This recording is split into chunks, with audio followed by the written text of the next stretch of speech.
Birnäçe nodal döwlet gözegçiligindäki türkmen habar terişdeleri şöyle 76600 çağanyň 1-nji klasa gitjekdigini habar beripdiler. Ýöne 5-nji sentýabrda şol habarlar düşündürüş berilmeden öýtgedilip, 1-nji klas okuwçylarynyň sany 2 hesse artdyryldy. Munyň bilen birlikde vilayatleriň orta mekdeplerinde 1-nji sınıf okuwçylarynyň sanynyň barlygy başlandy. Hususan da yarım resmi online neşir Orient şöyle 1-nji sınıf okuwçylarynyň sanynyň 153.000 bolandygyny habar berip, öňkü habaryny birden üýtgetdi. Ondan öň 30 awgustda çap edilen şol bir maglumatda 1-nji klasa giden çağalaryň sanynyň 76,16 müňdügi habar berilipdi.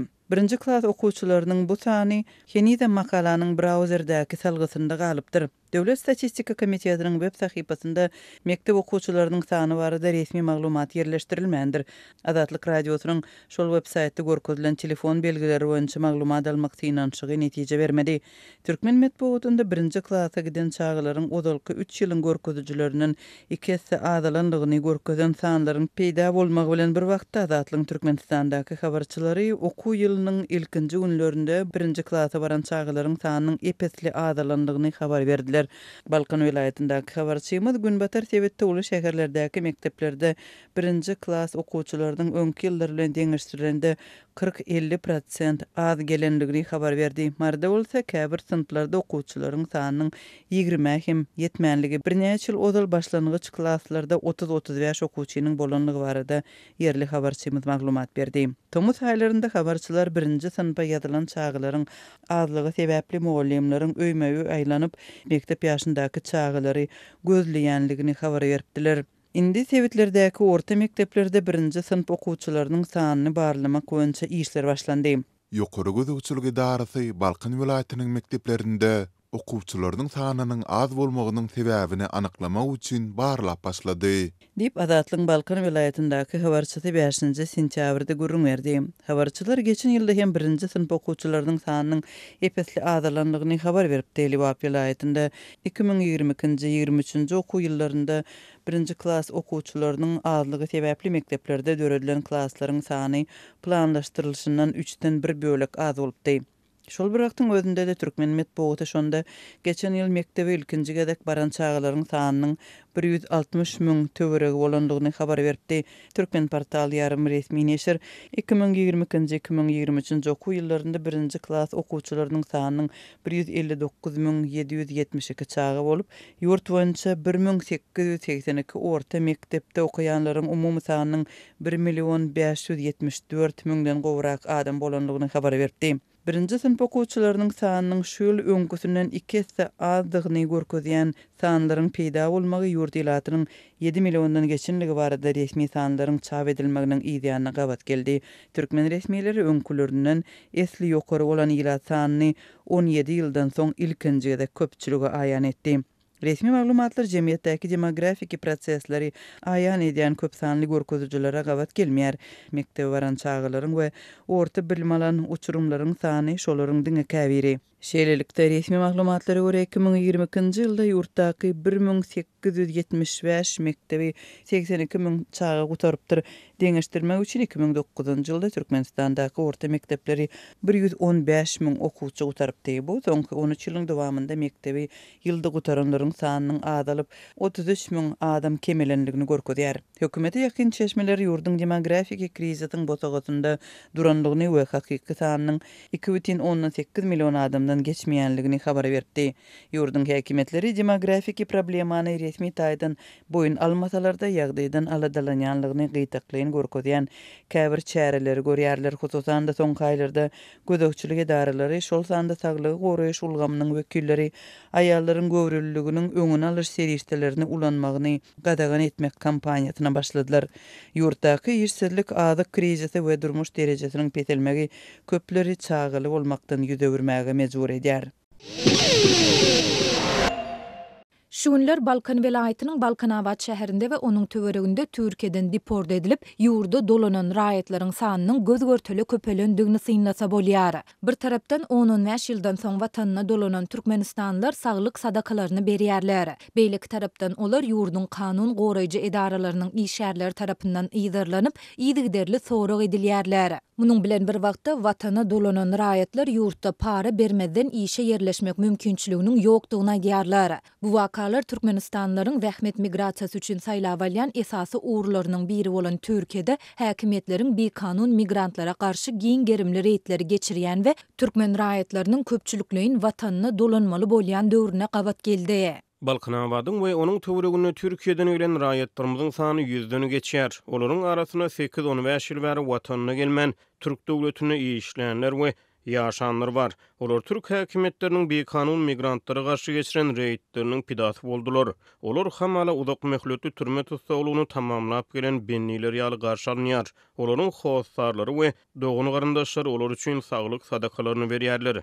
Dip Adatlyk radiosynyň Sebitdäki habarçysy aýtdy. Habarçymyz ýakynda watanyna dolanan Balkanlaryň bir näçesi bilen söhbetdeş bolup, olardan özleriniň başdan geçirýän ýagdaýlaryny gurrun bermegi sorady. 10 ýyla golay wagtdan bäri maşgalasyndan aýry ýaşan we 2 hepde öň Türkiýeden gelen Balkanly Mehri Cemal watanyna gadam basan birinji gününden bäri Milli Howpsuzlyk Ministrliginiň we Zinanlar Birleşiginiň sorawlaryna we haýwatlaryna sezewar edilýändigini aýtdy. Olar ähli zady soraýarlar. Mobil telefonlarymyzy 10 günläp mahkemanyň edarasynda sakladylar we barladylar. Telefondaky bir näçe messenger şolsanda WhatsApp, Telegram, Facebook, Viber ýaly programmalary hem pozupdyrlar we dolu telefonumdan aýrypdyrlar diýip Mehri Cemal aýtdy. Türkmen häkimetleri geçen aýyň başynda Türkiýeden deport edilen raýatlaryny ýurda getirip başladylar. Şonda adatlyň ýurduň dürli puwdagyndaky çeşmeleri bu türkmenler üçin karantin zowlawlarynyň esaslandyrylýandygyny, medisina barlyklarynyň guramalaşdyrylýandygyny galy berse-de getirilen raýatlary sorag etmek üçin mahkemanyň işgärlerinden ýürüýte toparyň düzülýändigini aýdypdylar. Men Milli Howpsuzlyk Ministrliginiň işgärlerine telefonumdaky messengerlerde meniň dostlarymyň, tanyşlarymyň kontaktlary bardy. Näme üçin meniň şahsy zadymy ruhsatym bolmazdan aýyrdyňyz diýip soradym. Milli Howpsuzlyk Ministrliginiň ofitserleri maňa "Bärsi saňa Türkiýede şahsy zat Türkmenistanda bolmaýar, gerek bolsa telefonuňy hem alyp goýmagy hakym bar. Köp gürleme, berildimi begenip öýüňe git" diýip jogap berdi. Dip Mehri Cemal aýtdy. Mehri Cemal we onuň ýaly başga-da ençeme Balkanawatly ýurda dolananlaryna 2 hepde bolandygyny, ýöne para vermezden işe yerleşmek mümkinçiliginiň ýokdugyna eýýäm düşünendiklerini hem aýdýarlar. Ýöneki mekteplerde tam süpürji bolup işe girmek üçin 40 000 manat para soraýarlar. Bu gara wagdaryň kursunda 2000 ABŞ dollaryna deň diýip Balkanawatly raýat gurrun berdi. Şeýlede watanyna dolananlar Türkmenistanda erkin ýaşamak, işlemek, söwda etmek we internetden peýdalanmak mümkinçilikleriniň ýokdugyny aýdyp, ýurduň türmeden tapawydynyň galmandygyny belleýärler. Türkiýeden gelenleriň tas ählisi deportlaryny ýapdyryp, daşar ýurtlara gitjek bolýar. Sebäbi olar ýurtda adam gadyr gymmatynyň galmandygyny aýdýarlar diýip habarçymyz aýtdy. Onuň sözlerine görä bu adamlara ýurduň migrasiýa edaralarynyň käbir ofitserleri uly para öwedine 5 ýyl möhletli goýulan deport gadagynçylygyny aýryp bermegi wada berýärler. Bu ofitserler 200 000 manat möçberinde para soraýarlar. Bu gara wadaryň narhynda 10 000 Amerikan dollaryna barabar bolýar. Olar bu para bir aýyň dowamında ýene Türkiýe ýa-da başga bir döwlete çykmak üçin ähli resminamary doly taýýar edip berýärler we öz işlerine kepil geçýärler.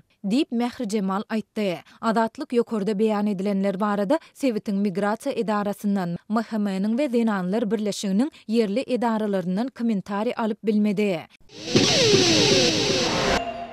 Ahal welaýatynyň paýtagy Taşgabatyň etegine ýerleşýän ýetraplarynyň ýaşaýjylary öz ýaşaýan sebitlerini uň üpçünçüligi bilen bagly dowam edýän kynçylyklaryň arasyna uň we çörek satyn almak üçin paýtagy gatnamagy mejbur bolýarlar. Bu aralykda Türkmenistan Russiýadan uň importyny artdyrýar. Aşgabatda käbir haritlaryň şol sany gök bakça önümleriniň bahalary soňky bir näçe güniň dowamyny 2 hepde töwereg gymmatlady. Adatlyk radiosynyň habarçylary ahal welaýatynyň etrap merkezlerine we owa ýerlerine şeýle-de paýtagy Taşgabatda uň we çörek üpçünçüliginiň ýagdaýyny görünýär. Paýtagy ýaşaýjylarynyň döwlet dukanlaryna ýeňillikli uň we çörek üpçünçüligi belli bir derejede kadaly ýola goýulypdyr. Şeýle ýagdaýyň fonuny paýtagyň alkymyna ýerleşýän ahal welaýatynyň ýaşaýjylary uň we çörek satyn almak üçin paýtagda gatnaýarlar. Günorta Sebitiň daýhan birleşiklerindäki döwlet dukanlaryna her bir hojalygy aýda bir gedek çäkli möçberlerde 10 kilogram un azyk paýlar hökmüne paýlanýar. Şeýle-de etrap merkezlerine ilaty çäkli möçberlerde ýeňillikli bahadan çörek satylýar. Elbetde satylýan çörek her bir hojalyga ýetmeýär.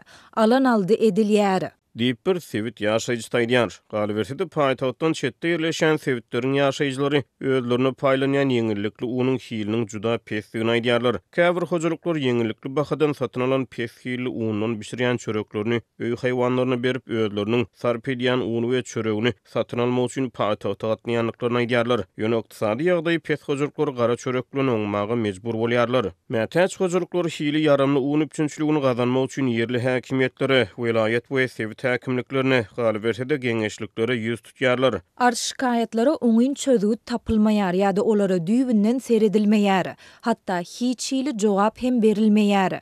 Şol sebäpden adamlar öz meselelerini özleri çözýärler. Diýip bir oba ýaşaýjy Tadatlyk radiosynyň habarçysy bilen gurrundaşlykda aýtdy. Paýtagtyň etegindäki obaların käbir ýaşaýjylary Aşgabatyň döwlet dukanlarynyň arka gapysyna ylalaşyp 50 kilogramlyk bir halta uny 150-200 manada satyn alyp diýýärler diýip ol sözüniň üstüne ýetirdi. Türkmenistanyň hökümeti öňkü ýyllardan tapawutlukda şu ýyl ýurdun buğday meýdanlaryndan ýygnalan gallyk hasyl bilen bagly sanlary äşkär etmedi. Şu ýyl ýurt boýunça 1.400.000 tonna töwerek gallyk hasylyny öndürmek gödeňine tuturýardy. Bu aralykda Türkmenistan Rus ununyň importyny artdyrýar. Trend neşri 4-nji sentýabrda Türkmenistanyň 2022-2023-nji oba hojalyk ýylyna 2022-nji ýylyň 1-nji iýuly bilen 2023-nji ýylyň 1-nji iýuly aralygyna Russiýadan 54.000 tonna un import edenligini habar berdi. Ýylyň başyna hökümetçi Türkmen neşirleri Türkmenistanyň 2022-nji ýylyň dowamyna Russiýadan iň köp un import eden 5 ýurdun hatyryna girenligini habar berdiler. Ýanwarda çap edilen sanlara görä Türkmenistan 2022-nji ýylda Rus ununyň importyny 2021-nji ýyl bilen deňeşdirilende 4,5 есе töwerek artdyryp 43.000 tonna çykarypdyr. Ahal welaýatynyň ýaşaýjylary uny we çörek satyn almak üçin paýtagta gatnaýan mahal Aşgabatda käbir haritlaryň şol sany göýek bakça önümleriniň bahalary soňky bir näçe güniň dowamyna 2 есе töwerek gymmatlady. Aşgabatyň göýek bakça bazarlaryna mundan bir näçe günedol 3-5 manat aralygyna bahalanan käşiriň bahasy häzirki wagtda 7-8 manada, käbir trapçylarda 10 manada çynly gymmatlapdyr. Kelemiň 1 kilosiniň bahasy 4-5 manatdan 7 manada çykdy. 1 kilogramy 4 manat bolan hyýaryň bahasy 6-8 manada göterildi. Aşgabatyň bazarlaryna azyk önümleriniň bahalarynyň birden ýene galmagynyň aňyrsyna ýeten mümkin bolan sebäpler aýdylmaýar. Käbir adamlar ýurt boýunça aýlyklar we pensiýalar töleneni bahalaryň galýanlygyny, soňra ýene öňkü durkuny gelýänligini aýdýarlar diýip bir paýtagat ýaşaýjysy Tadatlyk radiosynyň ýerli habarçysy bilen gurrundaşlykda aýtdy.